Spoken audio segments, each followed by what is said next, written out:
सबसे पहले मैं राज्यपाल महोदय के संवैधानिक पद का सम्मान करता हूँ। लेकिन अध्यक्ष महोदय, आज जिस अवसर पर हम चर्चा कर रहे हैं वह उत्तर प्रदेश की वास्तविक तस्वीर बिल्कुल भी नहीं हो सकती, बल्कि सरकार की कल्पनाशील पेंटिंग सा लगता है। यह अभिभाषण पढ़कर ऐसा लगा मानो प्रदेश में कोई समस्या है ही नहीं, न कोई बेरोजगार है, न कहीं किसान परेशान है, न ही कोई महिला असुरक्षित है। यह अभिभाषण उत्तर प्रदेश की जनता का सच नहीं है। दरअसल यह सरकार के प्रचार विभाग का दस्तावेज बनकर रह गया है। कागज पर विकास है, जमीन पर निराशा है और सदन में सिर्फ आत्म प्रशंसा एवं सरकार का खुद का गुणगान है। इसमें चमकदार आंकड़े जरूर हैं, लेकिन जनता की सच्चाई, युवाओं का दर्द, किसानों की तकलीफ, महिलाओं की सुरक्षा और गरीबों की चिंता कहीं नजर नहीं आती है। अधिष्ठाता महोदय, अगर यह अभिभाषण सच है तो फिर प्रदेश की जनता गलत है, और अगर जनता सच है तो यह अभिभाषण पूर्णतः गलत है। अभिभाषण का मूल समस्या यह है कि इसमें दावे अधिक हैं, जमीनी सच्चाई गायब है। पूरा अभिभाषण सरकारी प्रचार पत्र जैसा प्रतीत होता है। जनता की वास्तविक समस्याएं, बेरोजगारी, महंगाई, किसान संकट, शिक्षा, स्वास्थ्य की गिरती स्थिति लगभग अनुपस्थित है। कई जगह सफलता का दावा है, लेकिन डेटा और परिणाम स्पष्ट नहीं है। यह अभिभाषण वास्तविक स्थिति से काफ़ी दूर और केवल छवि निर्माण पर आधारित दिखता है। अधिष्ठाता महोदय, यह भाषण सुनकर ऐसा लगा जैसा सरकार जनता से नहीं, सरकार अपने ही आईने से बात कर रही है। सरकार ने आईने में देखा और कहा सब ठीक है, लेकिन जनता जमीन पर रहती है, जमीन पर ही दिखती है। इसके अनुसार स्थितियां कठिन हैं, कष्ट में हैं और जीवन संघर्ष से भरा हुआ है। अभिभाषण में हर विभाग शानदार दर्शाया गया है, हर योजना ऐतिहासिक दिखाई गई है, हर निर्णय अभूतपूर्व बताया गया है। यह अभिभाषण उपलब्धियों की किताब नहीं, बल्कि हकीकत से भागने के स्क्रिप्ट लगती है। अभिभाषण में विकास का ढोल इतना बजाया गया कि जनता की आवाज़ ही दब गई। सरकार आंकड़ों में तो अमीर दिख रही है, पर जनता की सुविधाएं देने से गरीब है। यह सिर्फ घोषणाओं की सरकार है, जिसमें चारों तरफ समाधान की कमी। सरकार का सच यह है कि विज्ञापन बड़ा रखो और सोच छोटी और काम उससे भी छोटे। लेकिन प्रश्न यह है, अगर सब कुछ इतना ही ऐतिहासिक है तो जनता की परेशानी रोजमर्रा क्यों बनी हुई है? महोदय, सरकार कानून व्यवस्था को अपनी सबसे बड़ी उपलब्धि बताती है। मैं पूछता हूँ, कानून व्यवस्था का मतलब आखिर है क्या? सरकार द्वारा केवल आंकड़े प्रस्तुत कर देना, प्रेस नोट जारी कर देना या जनता का निर्णय जीवन व्यतीत करना?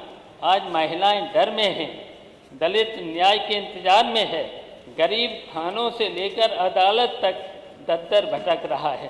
कानून व्यवस्था का मतलब लाठी नहीं है, बल्कि भरोसा होता है। आज अपराध का डर कम नहीं हुआ है, बल्कि जनता का भरोसा सरकार से कम हुआ है। कागज पर शांति है, लेकिन जमीन पर भय है। यही है सरकार की असली सच्चाई। अपराध कम दिखाने से कम नहीं होता है जनाब, बताइए।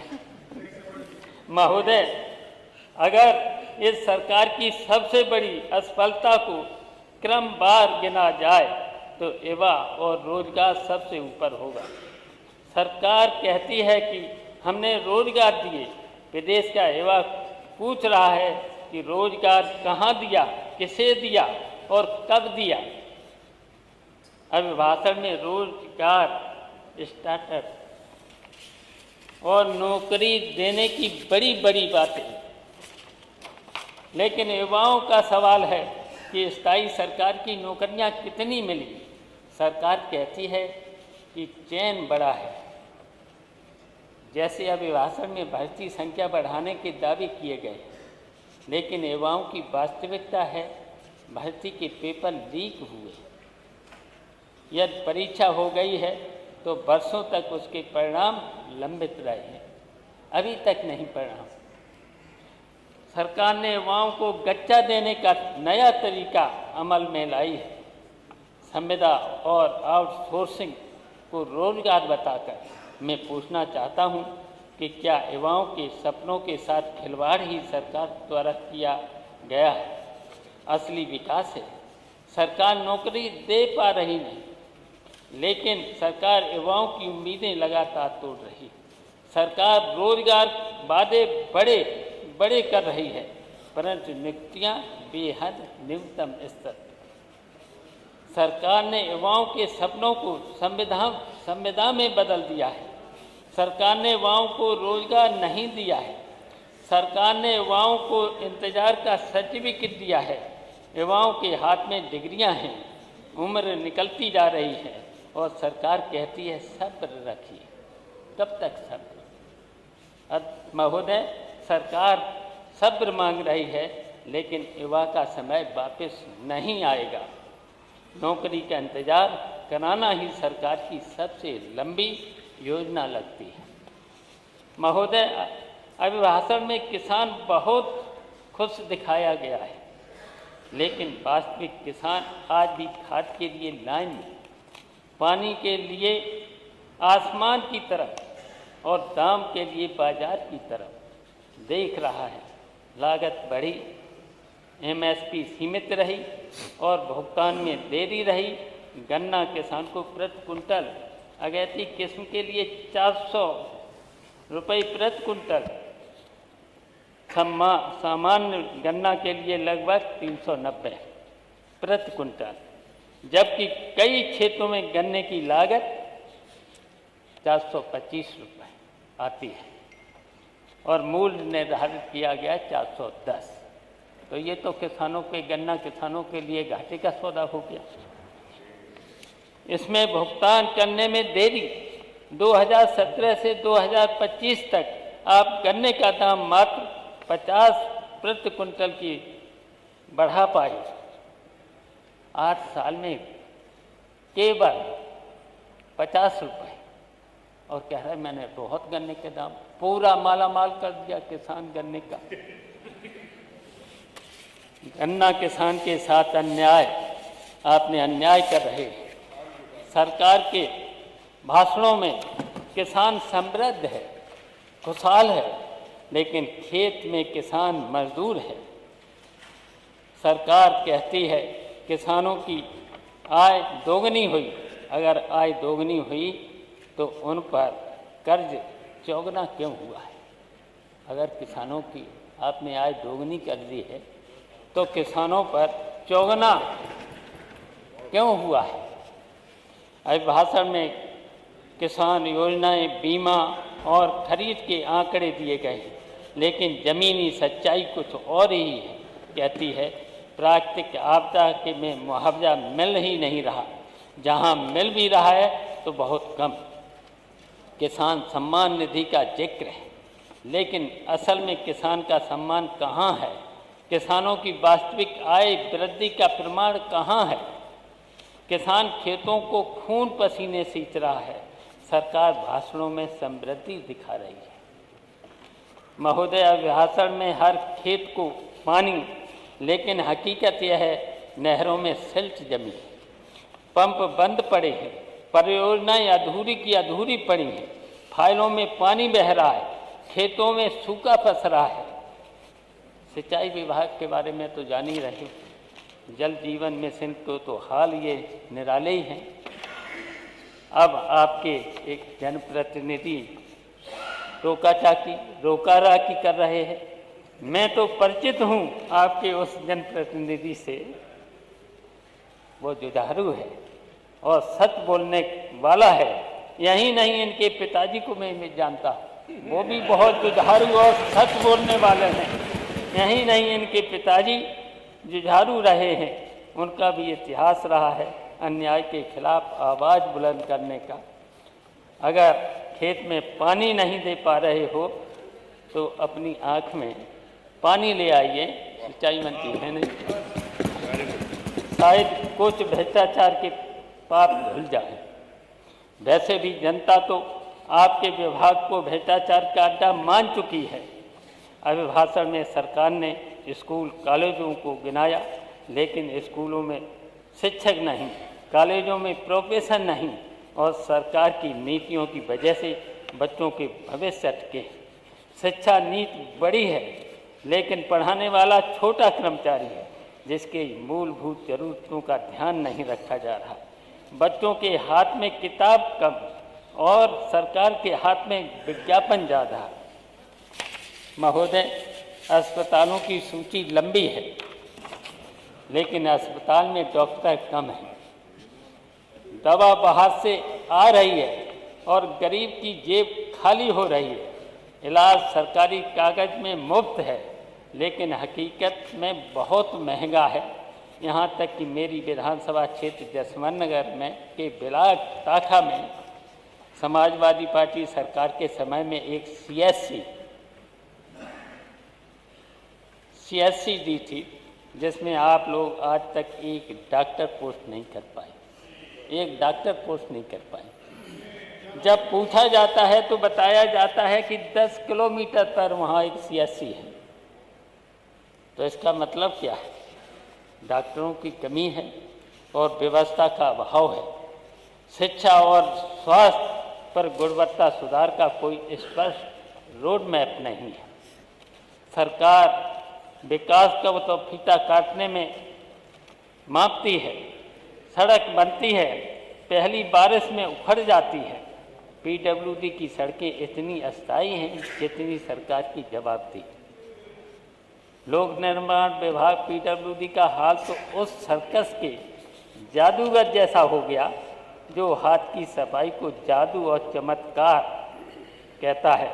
प्रदेश के छोटे से छोटा, बड़े से बड़ा ठेकेदार अपनी फर्मों को जिंदा रखने व जीवन यापन हेतु 35-40 यहाँ तक कि 50% तक बिलो टेंडर डालकर अपनी फर्मों को जिंदा रखने का प्रयास कर रहा था। आज जन जाने कौन सी सरकार पर मोहिनी मंत्र या मैनेजमेंट स्किल आ गई है। सरकार के सारे टेंडर 10 पैसे या 20 पैसे एवं में मैनेज हो रहे हैं। यह और कुछ नहीं, विभाग में भ्रष्टाचार की बू है। अब तो इस भ्रष्टाचार का आक्षेप आप पर भी आ रहा है, मंत्री जी, आप पर भी आ रहा है, मंत्रियों पर भी आ रहा है। सरकार के कुछ रिटायर्ड विभागीय अधिकारी और कुछ संबंधित अधिकारियों को चिन्हित करिए जो बाजार में आपका नाम सब्जियों की तरीके से बेच रहे हैं। सरकार एक्सप्रेस वे, एयरपोर्ट, स्टेडियम गिनाती है, लेकिन गांव की सड़कें टूटी, छोटे उद्योग बंद हैं, स्थानीय रोजगार गायब। विकास जनता के लिए होना चाहिए, न कि पोस्टर और उद्घाटन। संक्षिप्त करें माननीय सदस्य। सरकार सिर्फ फीता काटती है।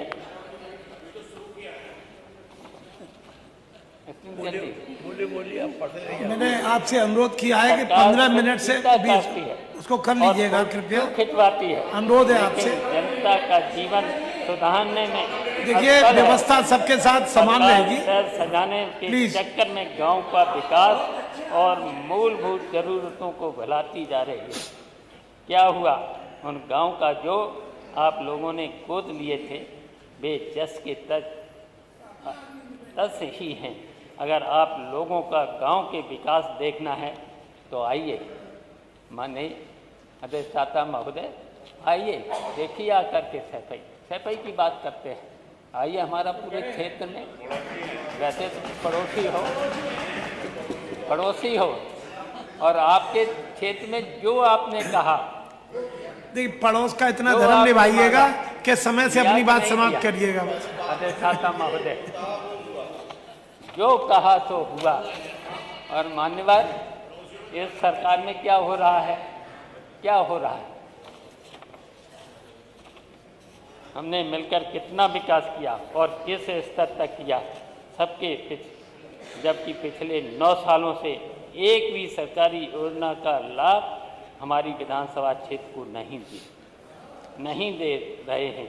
क्या ये द्वेष भावना भेदभाव की श्रेणी में नहीं आता?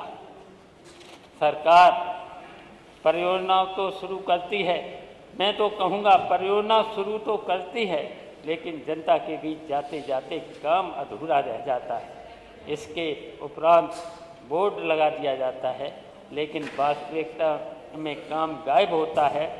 सहकारिता का तो मूल तंत्र ही बदल दिया। सहकारिता की नीति दलगत राजनीति से ऊपर उठकर होती थी। आज इस विभाग को आपने भ्रष्टाचार का अड्डा बना दिया है। सरकार ने सहयोग की जगह नियंत्रण रह गया है। सिर्फ सहकारिता का मतलब था सहयोग। आज हालत यह है कि किसान को ऋण नहीं मिल रहा है और जो मिल रहा है वह माफ़ नहीं हो रहा है, लेकिन समितियों पर सरकार का पूरा नियंत्रण, जबकि लोकतंत्र में हमेशा जनता के चुने हुए लोगों का हमेशा कोऑपरेटिव में नियंत्रण रहता है। तब भ्रष्टाचार नहीं होता था, लेकिन अब पूरी तरह से अधिकारियों का नियंत्रण, सरकार का नियंत्रण, उसकी वजह से समितियों पर कोई व्यवस्था नहीं। सहकारिता किसान की नहीं, फाइलों की सेवा में लग गई है। ये बोझ सिर्फ सीजन आते ही ट्रांसफर पोस्टिंग में लग जाती है। अभी भाषण में अर्थव्यवस्था के आंकड़ों को ऊपर दिखाया गया है, आम आदमी नीचे आ गया है। सरकार कहती है कि देश की अर्थव्यवस्था मजबूत है, लेकिन छोटा व्यापारी टूट रहा है, युवा बेरोजगार है और आम आदमी महंगाई से जूझ रहा है। अर्थव्यवस्था ऊपर तभी मजबूत मानी जाएगी जब नीचे आम आदमी मजबूत होगा। महोदय, हम केवल आलोचक नहीं हैं, हम कहते हैं कि स्थायी रोजगार दो, किसान को सही दाम दो, शिक्षा स्वास्थ्य में निवेश हो, महिला सुरक्षा में जवाबदेही हो, गांव शहर का संतुलन है। सरकार प्रति व्यक्ति आय और निवेश बढ़ाने की बात करती है, लेकिन सवाल यह है कि अगर अर्थव्यवस्था इतनी मजबूत है तो बेरोजगारी क्यों है? अगर वित्त मंत्री जी के हिसाब से उत्तर प्रदेश के प्रति व्यक्ति आय 1,09,000 है, तो क्या इस अभिभाषण में वित्त मंत्री जी सरकार ने बताया कि प्रदेश में कितना कर्ज है? क्या बताया है? और प्रति व्यक्ति कर्ज अलग अलग मदों में वसूलने वो कितना है? लेकिन वित्त मंत्री जी, आप चिंता न करें, वसूलने की प्रक्रिया हम अमल में नहीं आने देंगे। जनता बहुत समझदार है, आपके छलावे में नहीं आने वाली है। मनरेगा किसानों को आप लोगों ने 100 दिन की सरकारी काम की मजदूरी देने का वादा किया। साल में कितने दिन होते हैं? 365। समाप्त करें। 365 में केवल 100 दिन और फिर शेष 265 दिन मजदूर क्या करेगा? उत्तर प्रदेश जैसे बड़े क्षेत्रफल और बड़ी जनसंख्या वाले प्रदेश में मनरेगा के अंतर्गत आने वाले मजदूरों को मजदूरी का अंश मात्र 230 से 240 रुपये दिया जा रहा है। उसको भी देने में धांधली है।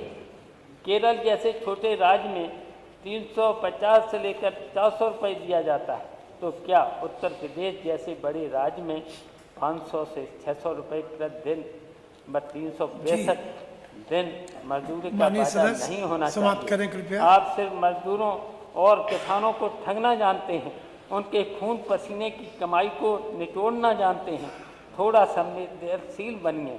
किसान मजदूरों की अंतरात्मा को आवाज़ बड़ी सरकार को लेते हुए है। छोटे व्यापारी और एमएस में संकट में क्यों है? निवेश का फायदा आम आदमी तक क्यों नहीं पहुंच रहा है? निवेश का शोर तो है, लेकिन रोजगार का सन्नाटा भी है, क्यों छुपा रही है सरकार? अभिभाषण में सरकार योजनाओं पर ढोल पिटवा रही थी, लेकिन महिलाओं को डर खत्म नहीं हुआ। दलित पिछड़े समाज व अत्याचार की घटनाएं चिंता बढ़ा रही हैं। सामाजिक सौहार्द कमज़ोर है। एक समाज से दूसरे समाज को लड़ाने का काम आप ही करते हैं। वर्तमान में उदाहरण भी है, समाज को नीचा दिखाने के लिए कानून को खुद लाते हो और फिर उसे रुकवाने का भी खुद ही समाज पर प्रदेश की जनता को बहकाना, मूर्ख बनाना बंद करिए। आपके झांसे में कोई नहीं आएगा। समाजवादी विचारधारा कहती है विकास तभी संभव है जब न्याय सबको और समान मिले। महोदय, यह अभिभाषण ऐसा है जैसे बिना इलाज के स्वास्थ्य का दावा करना, बिना नौकरी के रोजगार की बात करना, बिना पानी के सिंचाई की कहानी सुनाना। यह अभिभाषण विकास का दस्तावेज नहीं और सरकार की कल्पना का नाटक है। यह अभिभाषण उत्तर प्रदेश की जनता की पीड़ा को नहीं दर्शाता है, यह सरकार की उपलब्धियों का विज्ञापन है, लेकिन जनता की समस्याओं का समाधान नहीं है। आज किसान परेशान है, युवा बेरोजगार है, महिला असुरक्षित महसूस कर रही है, छोटा व्यापारी संघर्ष कर रहा है और सरकार केवल आंकड़े पढ़कर विकास का ढोल पीट रही है। समाजवादी पार्टी इस अभिभाषण को वास्तविकता से दूर, जनता से कटा और समाज जवाबदेही से भागता हुआ मानती है। हम सरकार से कहते हैं कि विचार से बाहर आइए, जनता के बीच जाइए, तभी उत्तर प्रदेश बदलेगा।